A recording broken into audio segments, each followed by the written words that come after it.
Bem-vindos a mais um Roda Viva, um programa que leva os Açores ao mundo, que traz um pouco do mundo até os Açores e que semanalmente está aqui nesta sua televisão debatendo assuntos de ordem regional, nacional, internacional. Hoje vamos nos ficar por assuntos regionais e nacionais. Piedade Lalande, Pedro Gomes, bem-vindos os dois. Ficamos a conhecer nos últimos dias os números do chamado Registro Oncológico dos Açores. Um documento condensado, com informação que vem desde 1997, portanto uma informação com 20 anos, e que nos traça um retrato das doenças oncológicas e de algumas das suas causas e consequências na sociedade açoriana. Piedade, quais são as principais causas e principalmente as principais consequências para as famílias, para os doentes, para a sociedade, como socióloga que és, deste tipo de doença prolongada e que causa sempre graves problemas no doente, mas também naqueles que vivem à volta dele? Em relação às causas, é difícil nós lermos causas diretas do cancro, mas o que os especialistas dizem é que existe um conjunto de fatores de risco que estão diretamente associados ao aparecimento da doença oncológica. E o que há algum ponto de esperança nessa informação é que muitos desses fatores de risco estão nas nossas mãos de poderem ser evitados. E esse é que é o aspecto importante. Ninguém está livre de contrair uma doença oncológica, mas pode tentar prevenir o seu aparecimento. Este trabalho, que representa 20 anos do Registro Oncológico nos Açores, foi coordenado pelo Dr. Vítor Rodrigues, da Faculdade de Coimbra, que é médico e também investigador, e ele elogiou desde logo a importância deste registro, porque para se poder ter estratégias de intervenção e de prevenção da doença oncológica, tem que se conhecer a sua realidade. E no caso em particular dos Açores, registaram-se 19.230 casos, novos casos, nesse período de 20 anos que foram apresentados, o que dá uma média de 962 novos casos por ano, e há uma clara diferença entre homens e mulheres nesta estatística. Há mais mortes ou mais novos casos nos homens do que nas mulheres.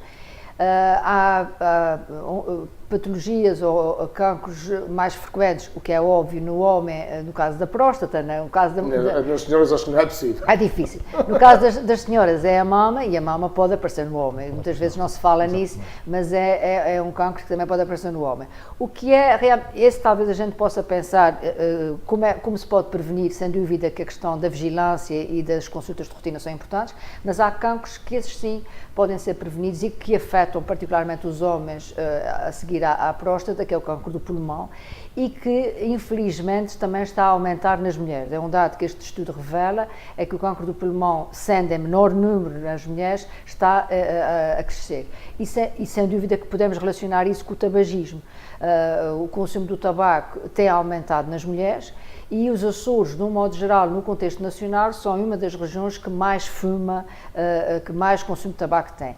E é um consumo de tabaco que começa numa idade precoce. O que é engraçado também, que não tem graça, né? Mas um dos dados importantes deste estudo é que o número de cancros vai aumentando com a idade, ou seja, quanto mais velhos se é, e particularmente a partir dos 40, 50 anos, o número de doentes com doença oncológica é maior.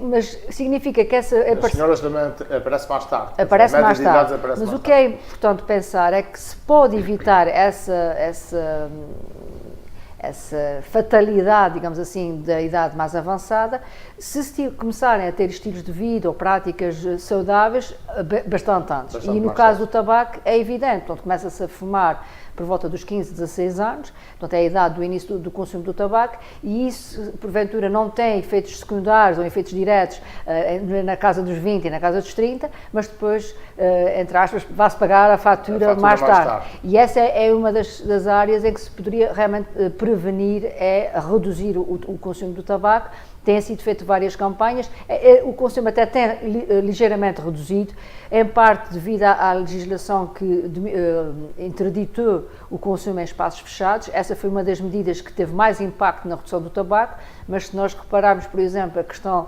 das embalagens e das fotografias terríveis que são colocadas nas embalagens de tabaco, aparentemente não dissuadem. O efeito dissuasor é relativo. É muito relativo. As pessoas compram uma caixinha, colocam o maço de tabaco lá dentro e continuam a fumar da mesma forma. Portanto, não me parece que seja uma estratégia... Uns dizem que mata, outros dizem que provoca a impotência e ele pede sempre daqueles que matam, não é? Pedro Gomes, estes números são preocupantes, são em relação ao contexto nacional, nem por isso. Há regiões do país com mais incidência do que os Açores. Também acreditas que a prevenção é o grande... Aliás, não há milagres para o tratamento das doenças oncológicas, há tratamentos que vão diminuindo a doença, mas não há ainda uma cura para o cancro, digamos. A prevenção é, sem dúvida, a chave deste processo. Sim, a prevenção é claramente a chave, não sou eu que o digo, mas os especialistas todos em doenças oncológicas dizem. Eu gostava, antes disso, de sublinhar aqui um dado importante e fazer uma referência importante, que é a constância da avaliação ao longo dos anos dos dados sobre o registro de doenças oncológicas nos Açores.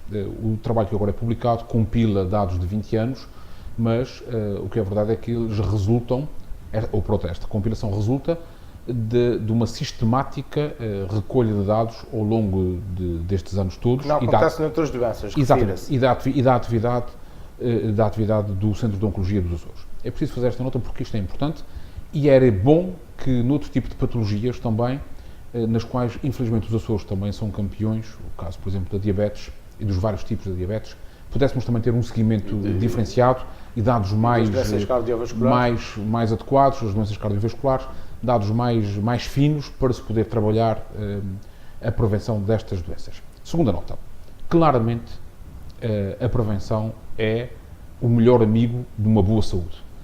E é o melhor amigo por vários motivos. Primeiro, porque prevenimos a doença. Segundo, porque a prevenção é muito mais barata do que o tratamento. E mesmo que para uma estratégia regional de prevenção da saúde a região tenha que investir recursos mais avultados que aqueles que existem, naturalmente que, afinal, as vantagens serão maiores. Primeiro, porque prevenir é mais barato do que tratar. Depois, porque algumas doenças, como esta que estamos aqui a falar, infelizmente são doenças incapacitantes, que ou diminuem totalmente a capacidade laboral das pessoas, ou diminuem fortemente a capacidade laboral das pessoas, provocando baixas, e isto também tem um custo acrescido para os sistemas previdenciais, os sistemas de segurança social, tem um custo para a economia nas empresas. É sempre desagradável falar de custos em termos, claro, em termos de tratamento de doenças dessa natureza. Mas os próprios, o exemplo do cancro da próstata, que é um cancro o mais comum nos homens, os tratamentos são extremamente caros, quer dizer, os tratamentos chegam a 15, 20, 30 mil euros por mês, custam ao erário público. Sim, a minha referência ao custo não é o custo do tratamento da doença. Mas o custo material também é importante. O custo para o Serviço Regional de Saúde tratar qualquer doente, seja uma gripe, seja uma infecção, seja um cancro, isto é, com a medicina preventiva nós podemos de facto minimizar algumas condutas. Para já ganhamos qualidade de vida, não é? Este é o melhor preço que podemos ter. Claro, isto pressupõe também aqui outro tipo de estratégia também nos cuidados primários de saúde nos Açores. É preciso também dizer isto. Estes números também evidenciam uma necessidade de se modificar aqui uma estratégia regional nos cuidados primários de saúde. Porquê? Por uma razão muito simples. Porque todos os doentes entram deveriam entrar no Serviço Regional de Saúde, no sistema de saúde, através dos cuidados primários de saúde. Um médico de família, um enfermeiro de família, que não há nos Açores, há experiências pontuais que se vai generalizar, em princípio, nos Açores, essa figura? Sim, já está anunciado há muitos anos, não está na prática, é preciso haver uma mudança. Está na prática para algumas... Mas é preciso também apostar na formação. O Ponta Delgada já está a funcionar. Mas é preciso também investir na formação destes especialistas, porque isso é uma especialidade de enfermagem que tem que ser também ministrada. É uma especialidade de enfermagem, é preciso valorizar também os profissionais de saúde, que são os profissionais que são especialistas em medicina geral e familiar, e é preciso modificar a estrutura. O hard Brexit vai-nos resolver esse problema. E é preciso modificar a estrutura também das unidades de saúde. Têm sido feitas experiências muito interessantes e de grandes resultados no continente das unidades de saúde familiares, que representam, de facto, uma mudança de paradigma em relação aos centros de saúde que Comunicação também é importante. Não é? Porque, sim, naturalmente porque estas unidades de saúde familiares têm uma lógica de funcionamento diferente, têm uma predisposição funcional diferente, têm uma eficácia diferente e é muito mais interessante e muito mais importante para as famílias, para as pessoas, saberem que têm na unidade de saúde familiar o seu médico de família, o seu enfermeiro de família, um conjunto de profissionais de saúde que estão disponíveis para acorrer, em primeiro lugar, às necessidades em termos de medicina geral e familiar, mas também terem a lógica preventiva, indicando estratégias, caminhos, possibilidades para os tais estilos de vida eu acho que o que tu estás a saudáveis. dizer é extremamente importante, mas há um aspecto que eu identifico que é uma falha muito grande da formação dos médicos, inclusive os médicos de medicina familiar, que é não apostarem, não acreditarem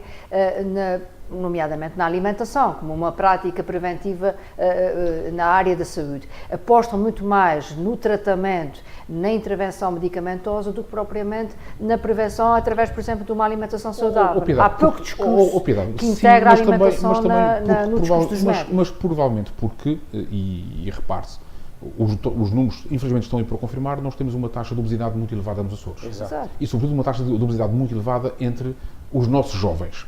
Estamos, novamente, outra vez, entre os campeões nacionais em matéria de obesidade. Obesidade juvenil, obesidade infantil. Isto é também um fruto de maus hábitos de vida sedentária. Vida mais sedentária, mas também, se calhar, dificuldades de acesso ao Serviço Regional de Saúde para termos um acompanhamento de um especialista. Sim, porque, repare-se, se olharmos para a realidade dos concelhos de Ponta Delgada, o Concelho da Ribeira Grande e o Concelho de Angra do Heroísmo, que são os concelhos mais populosos dos Açores, nós vemos que é nestes 3 concelhos que há uma maior falha de médicos de medicina geral e familiar. Curiosamente, é um dos dados desse relatório mostram maior percentagem de incidência de cancro. Não quero estabelecer uma relação direta, mas é uma coincidência. E nós estamos aqui a falar, as taxas de cobertura não são correspondentes à realidade profissional dos concelhos. Mas há outras relações. Mas, deixa-me só concluir, só para dizer isto. Haverá cerca de 35 mil açorianos nestes concelhos que não têm médico de família. E não têm médico de família, não têm a possibilidade de ter, se calhar, conselhos adequados em termos de estratégia alimentar, em termos de hábitos saudáveis de vida. Porque a piedade disso, e é verdade, e os especialistas nesta matéria apontam nisto, é a parte da alimentação, é a parte do tabagismo, é a parte do alcoolismo, das drogas. É a parte de fazer exercício físico, seja ele qual for, caminhar, nadar, enfim, sair do sofá. Um estilo de vida saudável. Um estilo de vida saudável, descodificando a fórmula, é isto. E os jovens hoje são muito propensos a fazerem pouco destas coisas, a jogarem consola, PlayStation, telemóvel no seu sofá em casa. Fazer ginástica do dedo grande. Fazer a ginástica do dedo grande.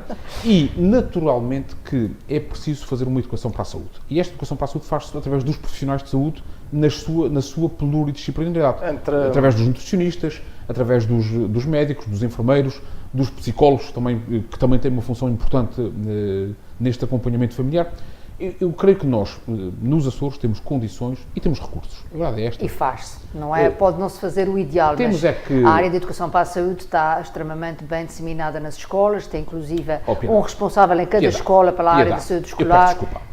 O relatório de avaliação intercalar do Plano Regional de Saúde, que foi publicado em fevereiro fevereiro de 2018, em matéria de combate ao tabagismo, indica-se que o tabagismo é um dos potenciais problemas, o consumo do tabaco é uma das potenciais causas dos elevados tumores de pulmão, da traqueia, dos brônquios. Do sistema respiratório. No fundo. E, se eu disser, os números estão neste relatório de avaliação intercalar, que entre 2014 e 2016, portanto, em 2 anos, cobertos por este período de avaliação intercalar, foram realizadas apenas 12 reuniões de educação para a saúde sobre os malefícios do tabaco nos Açores. Eu vou dizer que estão a brincar connosco. Só podem estar a brincar connosco. Mas eu não estou a falar esse nível. Só podem estar a brincar com as pessoas. Isso é evidente. Isto é ridículo. Isto é ridículo porque dá uma média baixíssima de 6 sessões 6 sessões. Mas isso até ignora a própria consulta antitabágica que existe nos hospitais, ou seja, existe... Estou a citar o número oficial do relatório de avaliação intercalar do Plano Regional de Saúde. Tive a curiosidade de ir ver o relatório para poder avaliar como é que a estratégia estava a ser desenvolvida para o combate, por exemplo, ao tabagismo que estávamos aqui a falar. Agora, o que eu estava aqui a fazer referência à questão da alimentação, por exemplo, nas escolas e a questão da saúde escolar é uma realidade difícil porque cruza-se inclusive com a distribuição de produtos altamente calóricos e processados que existem em empresas que colocam as suas máquinas de distribuição nas escolas. Há a tentativa de introduzir a fruta e a retirar os snacks mais nocivos, digamos assim, à saúde das crianças, mas é um processo de difícil concretização, porque também choca com os hábitos em casa e a liberdade, no fundo, há uma forma do cidadão de adquirir aquilo que muito bem entender, mas no plano regional de saúde... Nesse sentido, fez algum sentido, passa a redundância, a chamada lei do açúcar, a lei exatamente, de taxar os produtos com excesso de açúcar, poderá ser algo que nós podemos, não deveria ser pela proibição que se deveria conduzir as pessoas a fazerem escolhas mais saudáveis, mas o certo é que não é uma questão de custo. As pessoas muitas vezes compram produtos mais caros, portanto, optam por não comprar o mais barato em detrimento, basta dizer que uma maçã é muito mais barata do que um folhado cheio de gordura, mas uma maçã não é atrativa. E em muitos bares de escolas não há fruta disponível, mas há uma série de pastelaria disponível. E máquinas de vending. E o que é muito estranho numa região como a nossa é que nesse Plano Regional de Saúde de 2014-2016, um dos dados de caracterização... Foi depois estendido, a sua vigência foi estendida... Um dos dados de caracterização dos produtos que nós consumimos mais do que o continente. O açúcar é um exemplo, portanto 54% contra 47% no continente. As gorduras animais é outro exemplo. Os fritos é outro exemplo, porque não é só aquilo que nós consumimos, mas é a maneira como confeccionamos a nossa alimentação. E nós somos a região do país que consome menos legumes, consome menos sopa e consome menos fruta. Então, não é possível, numa região que tem produção própria, que tem, a partir de um acesso maior a esse tipo de produtos e que teve alguma tradição, nomeadamente no caso da sopa, de fazer parte da dieta alimentar das famílias, que nós estejamos atrás de outras regiões do país. Eu acho que uma das grandes lacunas é reintroduzir práticas tradicionais de consumo de legumes, não apenas na sopa, mas também no prato, porque... o velho ditado que pela boca morre o peixe, não é? Por aquilo que fala, por aquilo que nós come. temos tradições que são contraproducentes para nós. Nós fomos ver o que é que, para um micalense em particular, representa um dia de festa, é certamente a carne, basta ver o que é que eram a tradição dos casamentos, era a carne assada, a carne cozida, o frango assado, o arroz doce, portanto, todos os hidratos de carbono e as proteínas, e o verde não passava por lá. Portanto, ou seja, a reintrodução dos vegetais como algo que é importante para a nossa saúde, eu acho que é algo que tem que se fazer nos Açores e tem que começar nas escolas, tem que começar nas famílias, tem que começar na educação de base, porque é tal história, esta saúde que se quer dos adultos tem que se construir. Do livrinho que a Piedade trouxe aqui a semana passada, né? Do fomento da horta familiar, do fomento das hortas urbanas, de uma série de boas práticas, no fim de contas. E que nós já tivemos, não é voltar ao passado no sentido de um retrocesso, de ser retrógrada, mas é de recuperarmos tradições que nós temos, porque a sopa era tradicionalmente um prato onde se introduzia todos os ingredientes necessários para a alimentação. E essa tradição tem que voltar. A sopa muitas vezes ainda é para algumas famílias um castigo para as crianças, ou seja, comer a sopa não é algo positivo. Tem que haver de facto essa educação para a alimentação saudável, para a vida saudável, mas também tem que haver a oportunidade das pessoas poderem ir ao seu médico de família e aconselhar-se sobre as boas práticas que têm que ter em casa. Obviamente. E quando essa oportunidade não existe, o resto falha de alguma maneira. E também tens que fazer com que as pessoas percebam que ir ao médico não é para tratar. Se eu puder concluir... É para prevenir. É justamente isso que eu estou a dizer. É para prevenir, para perceber junto do seu médico de família, que conhece a família, conhece a história da família, conhece o pai, conhece a mãe, conhece os filhos, conhece até os avós, a lógica de proximidade que a ideia do médico de família incute é justamente esta, é dizer, muito bem, sim senhor, olha, os salgados fazem mal, vamos diminuir o sal, vamos diminuir o açúcar, vamos diminuir os fritos, vamos aqui comer legumes, comer aqui comidas mais cozidos, mais assados e menos fritos, por aí adiante. Acompanhados depois numa estratégia que envolva a família em ligação com a unidade de saúde. Agora, para isto eu preciso ter a oportunidade de poder ir ao meu centro de saúde e ter uma consulta, que é o que eu não tenho hoje, Piedade. É o que eu não tenho hoje. E se formos olhar para os números de 2016, que resultam deste relatório... Mas também não se fabricam médicos como quem faz impressão de folhas de jornal. Não se fabricam médicos. Não é na rotativa que se fazem médicos. Naturalmente que não, Nuno. Mas o que é verdade é que já andamos com o problema dos médicos de família há muitos anos nos Açores e estamos ainda muito longe de o resolver. E, sobretudo, isto é um problema dinâmico porque os médicos vão se reformando por limite de idade, há novos médicos que vão entrando no sistema. E nós muitas vezes, aqui nos centros urbanos de maior dimensão, nem temos noção o que é que será a falta de médicos de família, claro, por exemplo, em ilhas como a Graciosa, ou Santa Maria, ou as Flores, ou São Jorge. E há uma percentagem de pessoas que têm um médico de família privado, ou seja, que não se chegam a inscrever no médico de família público. Portanto, porque têm recursos e podem pagar uma consulta num médico privado. Não estão aqui a onerar o Serviço Regional de Saúde. Onerar em termos de... Mas o próprio Serviço Regional de Saúde distribui-os per si, sem que a pessoa vá lá se inscrever. Agora, a questão aqui é esta. Em 2016, houve 1,8 consultas por habitante nos Açores, nos centros de saúde. Isto dá bem a noção da pequena capacidade, da reduzida capacidade de resposta dos nossos centros de saúde dos açorianos. Porque é impossível que um açoriano normal, médio, não tenha que ter necessidade de mais do que 2 consultas, quanto mais não sejam consultas preventivas, para ver se está tudo bem, para saber se o seu peso está bem, se a sua tensão está bem, tem que ser avaliado, corrigir comportamentos, corrigir condutas.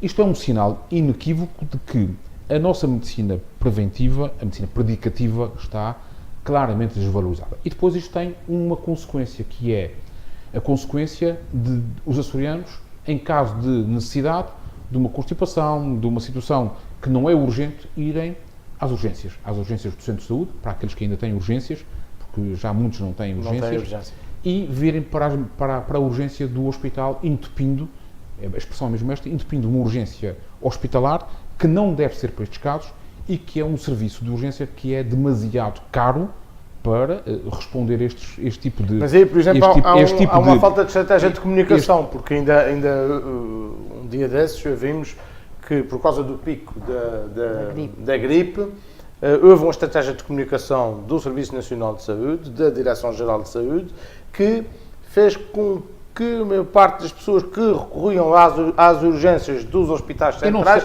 deixassem de o fazer. Eu não sei se explicaram às pessoas o que é que podiam fazer em alternativa. Porque também ninguém quer ir para o hospital por causa de uma gripe e ficar lá 3 ou 4 ou 5 horas. Eu não sei se os meus simpáticos colegas de debate têm médico de família. Eu não tenho médico de família. Eu tive um médico de família, recebi uma carta do Sr. Secretário Regional da Saúde a dizer que o meu médico de família tinha sido direcionado para um programa regional na área da saúde e que eu ficaria a aguardar pela atribuição do médico de saúde, do médico de família. Estou há 10 meses à espera que isso aconteça. Provavelmente esperarei pelo menos mais uns 10 meses, ou talvez uns 20 meses, ou 30 meses, até ter um médico de família. No dia que eu precisar de um médico de família, terei que ir, ou vou a uma urgência do hospital, ou vou a uma urgência de um centro de saúde, ou então, se tiver dinheiro, vou a um médico privado, pagando do meu bolso aquilo que devia ser uma oportunidade para todos. E, portanto, não sei se tem... Mas agora deixa-me fazer a pergunta. Tens médico de família? Eu tenho médico de família neste momento, por acaso está com uma gravidez de risco, portanto também não tenho médico de família neste momento. E tenho enfermeira de família. Eu nunca me... Sou honesta, nunca me inscrevi no médico de família público, tenho um médico de família privado. Desde pequena que fui acompanhada por um médico de família privado e tem sido essa... Fica aqui bem claro que os meus colegas de debate são social-democratas e socialistas por convicção, e eu, como sou um liberal e acredito no Serviço Regional de Saúde, acredito na saúde pública, não acredito na saúde privada. Eu peço desculpa. E por isso tenho médico de família público. Eu peço desculpa, eu gostava de ter um médico de família público. A minha área de residência é o Livramento, o meu posto de saúde é no Livramento e eu gostava de ter um médico de Um família, dia confrontando... mas não tenho porque o Serviço Regional de Saúde não providencia um médico de família a mim e a outros milhares de açorianos, 35 mil açorianos que estão sem médico de família e que, pelos vistos, vão continuar sem médico de família. Eu sempre defendi o Serviço Regional de Saúde e acho que devemos fazê-lo e elogiar sempre que for de elogiar e também criticar quando for de criticar, porque isso também ajuda a melhorar. Mas uma vez confrontando uma deputada do Partido Socialista na altura, que acabou sendo Secretária Regional da Saúde, sobre os benefícios da saúde pública e da saúde privada, ela dizia-me assim: põe-me num corredor de um hospital público e não me leves para uma clínica privada se me vires a padecer de qualquer maleta. E, portanto, a partir dessa altura fiquei muito crente em relação ao Serviço Nacional de Saúde e ao Serviço Regional de Saúde. A minha opção não tem a ver com... E não tem razão de queixa. A minha opção não tem a ver com desconsiderar o serviço público de saúde. O facto de fazer essa opção não é uma questão de questionar o Serviço Público de Saúde, até porque contribui também para o Serviço Público de Saúde e, portanto, beneficio. Todos nós contribuímos. Portanto, não é nesse sentido e é no sentido de não fazer parte das listas de espera para médico de família, mas e reconhecer que se eu não tenho médico de família no público, outros que se calhar têm mais necessidade do que eu, exato, isso devem também, ter. Essa é outra questão. Para mim, essa é a prioridade, é aqueles que mais necessitam que tenham acesso a essa saúde pública, o que não quer dizer que também que todos nós não devêssemos ter essa possibilidade, e é assim que, por exemplo, funciona em países como a Inglaterra, na qual nós nos inspiramos para criar o nosso Sistema Nacional de Saúde, o nosso Sistema Regional de Saúde, onde realmente o sistema público é de tal maneira, tem tal qualidade que as pessoas nem que se questionam em colocar uma alternativa. Portanto, isso é um aspecto que é de relevância. Eu devo dizer, eu não tenho nenhum... Primeiro, não tenho nenhum preconceito em relação ao Serviço Regional de Saúde. Depois, não tenho nenhuma desconfiança de princípio em relação aos profissionais do Serviço do Regional de Saúde. E devo dizer que, de experiência pessoal, familiar, tenho muito boas referências do Serviço Regional de Saúde. A dificuldade é chegar ao Serviço Regional de Saúde. A dificuldade é uma dificuldade que os açorianos sentem em entrar no Serviço Regional de Saúde e, quando entram muitas vezes pelas portas erradas. Aliás, basta vermos o que se passa aqui no Hospital do Divino Espírito Santo, em Ponta Delgada, ou nos hospitais do Santo Espírito em Angra ou da Horta, que são grandes unidades hospitalares à nossa dimensão regional, em que as urgências estão, de facto, entupidas por falsas urgências, porque as pessoas não têm alternativa. Esse número foi até recentemente publicado, de que a maioria das urgências não são verdadeiras urgências. As pessoas reagiram muito mal à triagem de Manchester, portanto, claro. que colocou a cura em função do grau de gravidade, claro. Porque, e a própria taxa moderadora, que tem como intuito moderar o acesso à urgência. Esta é uma questão que se coloca, que não é só termos o recurso, que é fundamental, do médico de família, mas é também educarmos a população a perceber e a destrinçar o que são as medidas que cada um de nós pode fazer em casa de autocuidado, porque é muito importante também o autocuidado.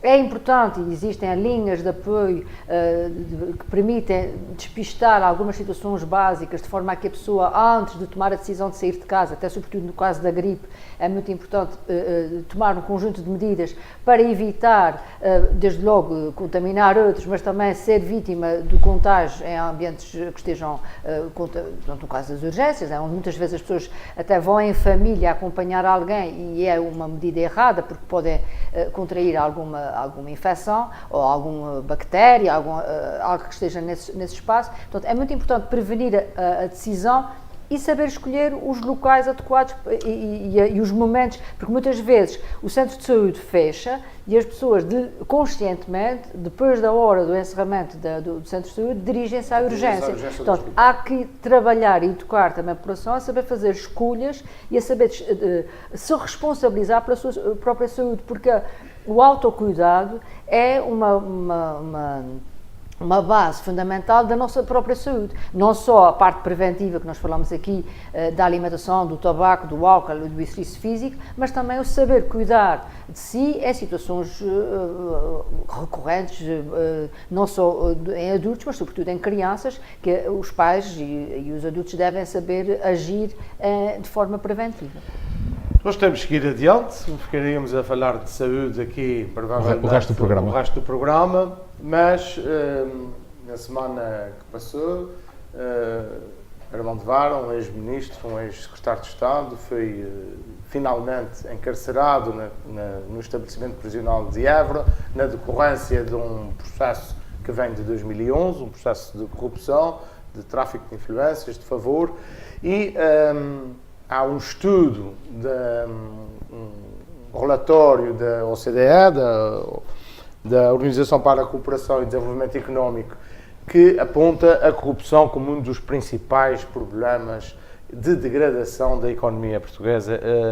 Relatório esse que ainda não é público, mas que já causou alguns dissabores, digamos, no seio do governo, por fazer referências à Operação Marquês e à operação em que está envolvido um ex-primeiro-ministro de Portugal, nomeadamente o engenheiro José Sócrates.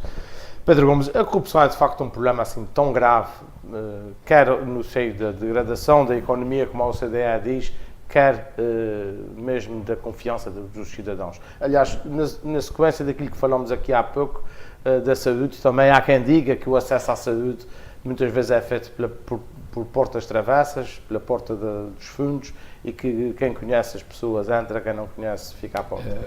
A referência à porta dos fundos não tem a ver com aquele programa humorístico, pois não? Também. Bem, nós não tivemos a oportunidade de ler este relatório, este Economic Survey da OCDE, porque ele ainda não está publicado.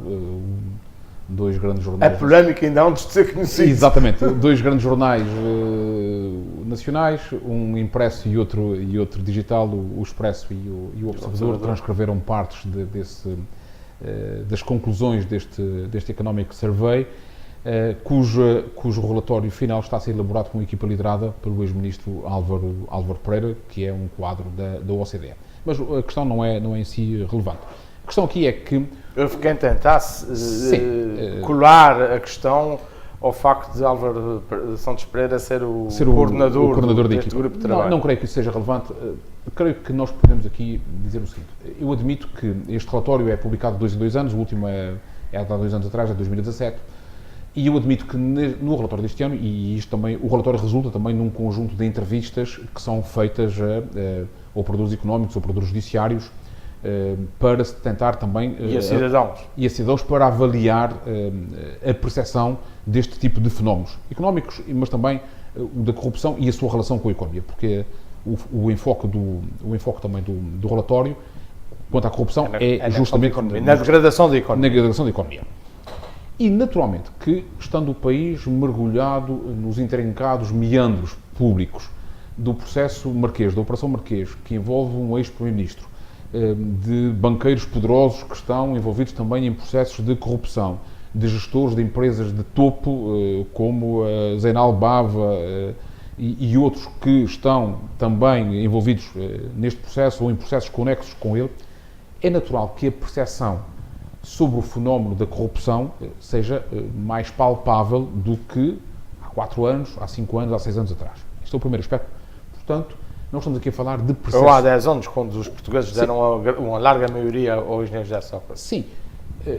A percepção pode ser mais apurada em função também do mediatismo que estes casos têm recolhido, porque se trata de figuras de alto relevo político, de grande relevo económico e de importância nacional, para que também o cidadão comum possa achar que... Digamos que alguns foram inclusivamente endeusados, por exemplo, por uma boa maquia da população portuguesa. Sim, naturalmente. Que agora caiu do pedestal. Naturalmente, eu não sei o que é que vai acontecer nestes casos, porque não estão ainda julgados, nem pouco mais ou menos. Toda a gente goza da presunção da inocência, até trânsito em julgado de uma decisão condenatória. Agora, tivemos aqui o caso de Armando Vara, que tu referiste, que é um ex-ministro que já foi condenado e que entrou no estabelecimento prisional de Évora para cumprir uma pena efetiva de prisão. 5 anos de prisão. 5 anos de prisão, por uma questão de condenado por um processo de corrupção. Portanto, é um político que está preso, mais um que está preso por processos de corrupção. Aliás, a Rita Marrafa de Carvalho, perdoa-me ter interrompido a semana passada, aliás, tem um artigo que diz que não percebe bem a condenação de Armando Vara a 5 anos de prisão, porque aquilo que ele fez não foi mais do que lobismo, ou seja, uma coisa que é comum em outros países da União Europeia, nos Estados Unidos.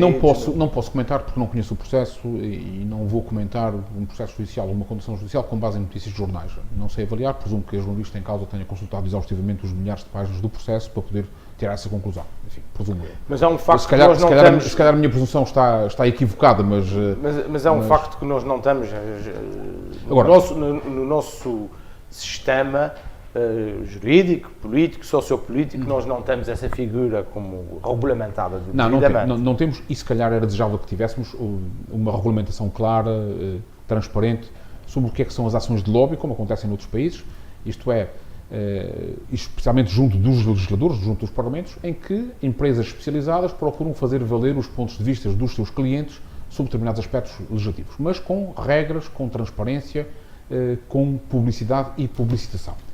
Outra coisa é o que nós temos hoje em Portugal, que é muitas vezes, e este é um dos aspectos que este survey chama a atenção, é muitas vezes o próprio processo legislativo, as dificuldades do processo legislativo. Aliás, há uma outra entidade no âmbito do Conselho da Europa, um grupo de países que tem o acrónimo de GRECO, que tem por tópico também e por objetivo também a luta contra a corrupção e a avaliação dos fenómenos de corrupção, e que justamente recomenda também, no âmbito dos processos parlamentares, uma maior transparência na própria elaboração da legislação, maior escrutínio.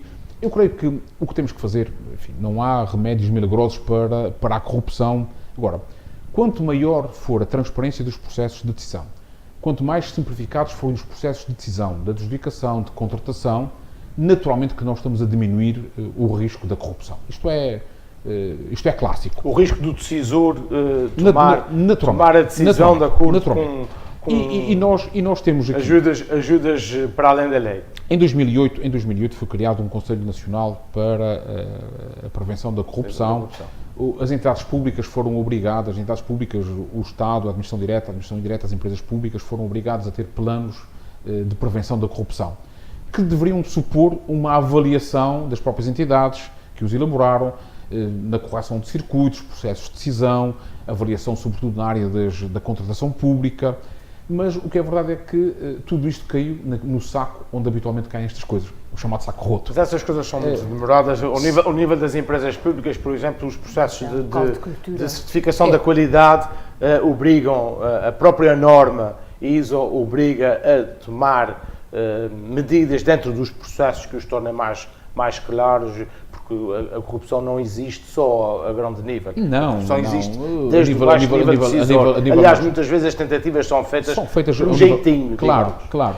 E naturalmente que este tipo também de condutas, no fundo há uma cultura nacional também mais permissiva a estas condutas, fazem com que muitas vezes seja difícil mudar velhos hábitos e percebemos que de facto às vezes o jeitinho, o favor, a cunha, é um ato de corrupção passível de é um crime e é um ato de corrupção passível de condenação, quer para a pessoa que pede o jeitinho, a cunha, o favor, quer para aquele que dá o jeitinho, a cunha e o favor. Piedade, o Ministro Pedro Cisa Vieira já veio dizer que não é profícuo para o país, nem para a economia do país, que falar-se de corrupção para os parceiros da União e para os parceiros internacionais, e que a OCDE não terá prestado um bom serviço ao país. Nós estávamos ao nível mesmo do Iraque, não é? Sim, ao nível do Iraque e de outros países mais subdesenvolvidos. A Piedade ficou desapontada com esse contributo da OCDE para o nosso Não fiquei desapontada, tentei perceber por que motivo é que esse tema foi introduzido no relatório de Portugal, porque, de acordo com outros relatórios onde o tema também foi introduzido, se formos ver o posicionamento dos países que foram objeto, não se comparam com o caso português. Portanto, nós, se formos ver países que também tiveram no seu relatório a temática da corrupção, estão posicionados numa escala, num índice, que é o índice de transparência, portanto, que é avaliado a nível internacional. Portanto, a percepção da corrupção. A percepção da corrupção, Portugal ocupa a 29ª posição. Entre 180 países. 176 países, pronto.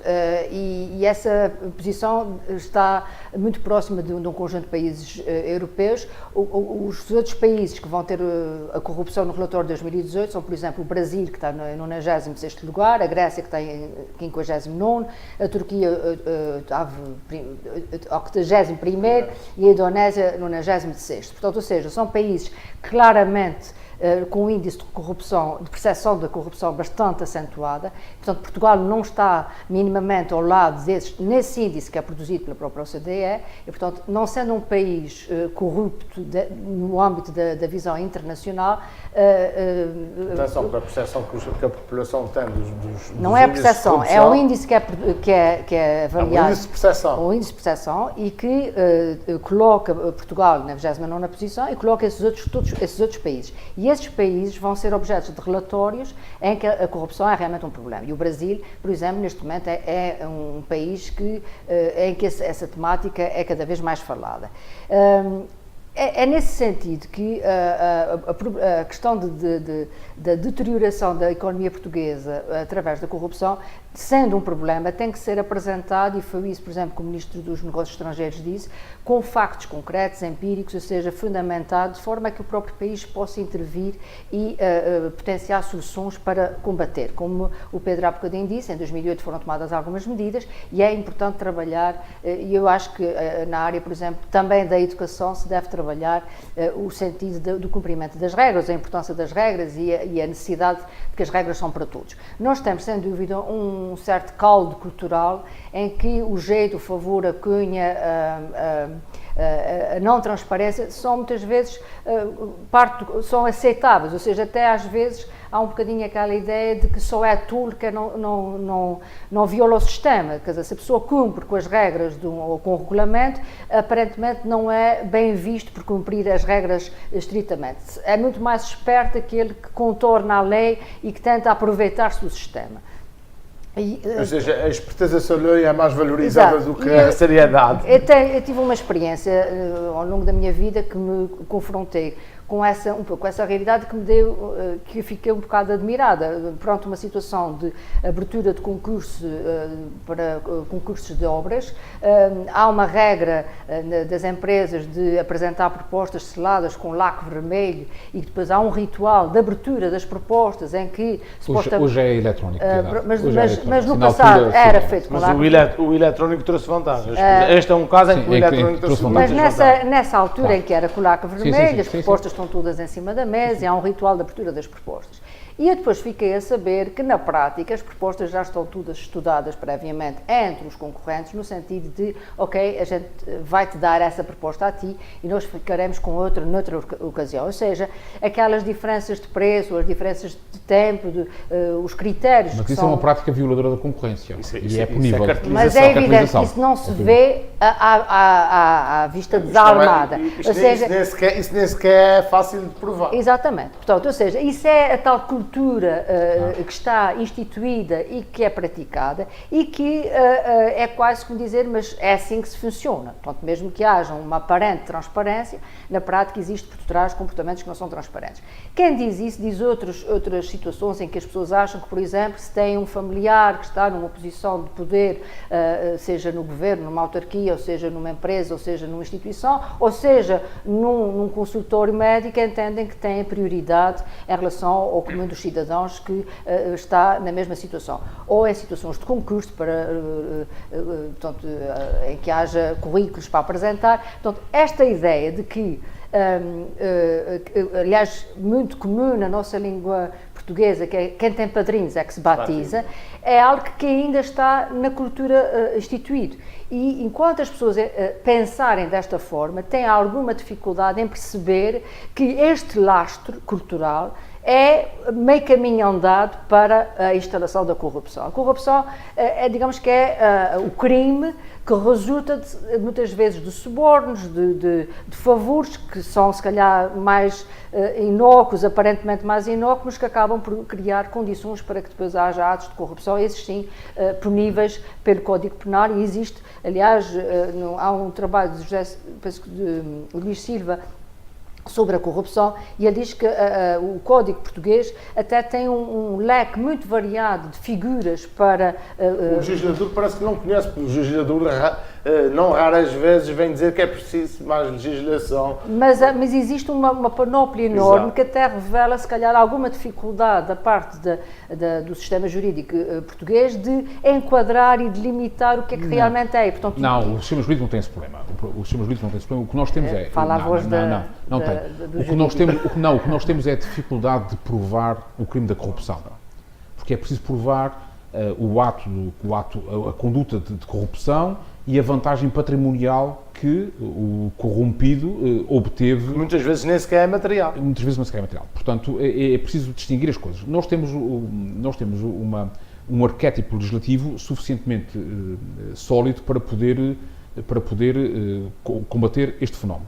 Em segundo lugar, o sistema judiciário não tem problemas nenhuns em tipificar e em qualificar. A questão não é essa. A questão é dos meios de investigação tipos a mais, se calhar de investigar bem e de se fazer uma prova que muitas vezes é difícil neste tipo de criminalidade. Agora, há uma coisa Porque há demasiado tipo de garantias para os arguidos, por exemplo. Não há demasiadas garantias. É uma das coisas. Mas é uma das coisas que o CDE Eu acho diz. que uma das coisas que o relatório está profundamente errado.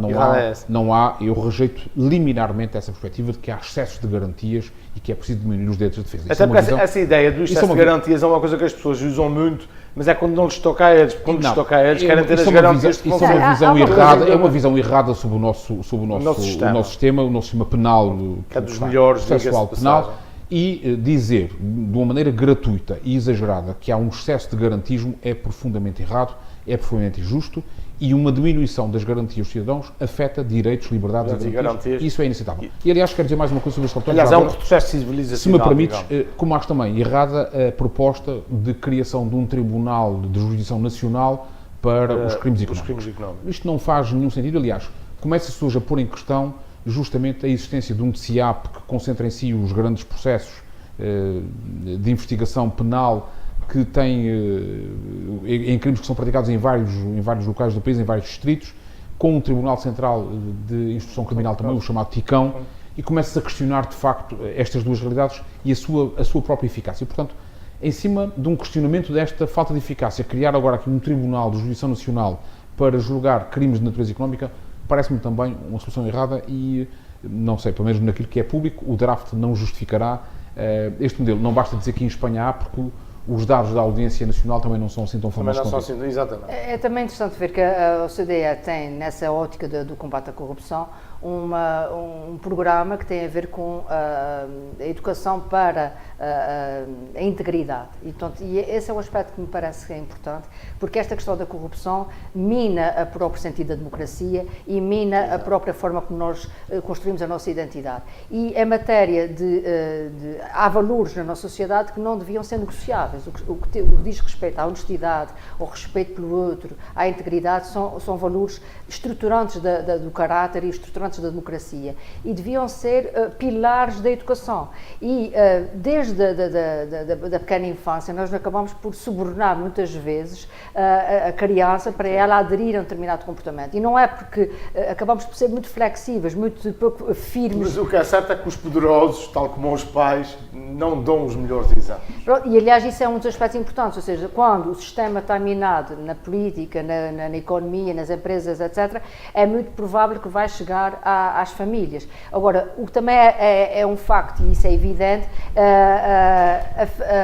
a democracia é o melhor sistema para dar visibilidade aos fenómenos de corrupção. Num sistema autoritário, dificilmente nós iríamos dar conta disso. Não estaríamos sequer a discutir aqui a corrupção. Exatamente, não teríamos liberdade para isso. Exatamente. Quem foi um homem livre foi Vitorino de Mésio, e o Pedro Gomes essa semana traz-nos uma sugestão de leitura do grande Vitorino, poeta e escritor da serenidade. É verdade, criador do conceito da serenidade há 33 anos. Trago aqui uma edição magnífica da Companhia das Ilhas e da Imprensa Nacional, que é a obra completa de Vitorino de Mésio. Este é o primeiro volume, vão sair mais 15 volumes ao longo dos próximos anos. É uma coleção dirigida por um açoriano, eu aliás diria que é uma circunstância feliz, porque é a obra completa de um poeta açoriano, de um grande poeta nacional, de um grande escritor nacional, de um vulto das letras portuguesas. De um grande português. Dirigida por um açoriano, Luís Fagundes Duarte, e co-editada por uma editora açoriana, com sede na Vila das Lajes do Pico, a Companhia das Ilhas, E, curiosamente, esta edição, o Luís Fagundes Duarte revelou isto quando apresentou a obra aqui em Ponta Delgada, vai ter a transcrição das célebres palestras televisivas de Vitorino Mésio, se bem me lembro. Pelo menos aquelas que ainda estão visíveis e que estão guardadas nos arquivos da RTP. Os arquivos da RTP. E permitam-me só para terminar dizer que esta é uma edição belíssima, de muito bom gosto, de enorme qualidade, e vou referir 2 versos do Vitorino que estão nesta coletânea, do livro dele, Eu como Vida Oeste, e os versos dizem isto: eu me construo e ergo peça a peça de saudade, vagar e reflexão. É um bom incentivo para comprarmos a coleção e regressarmos a Vitorino Mésio. Como dizia Vitorino Mésio, se bem me lembro, voltamos na próxima quinta-feira. Muito obrigado aos dois. Já sabe, nós vamos estar por aqui e até lá, haja saúde.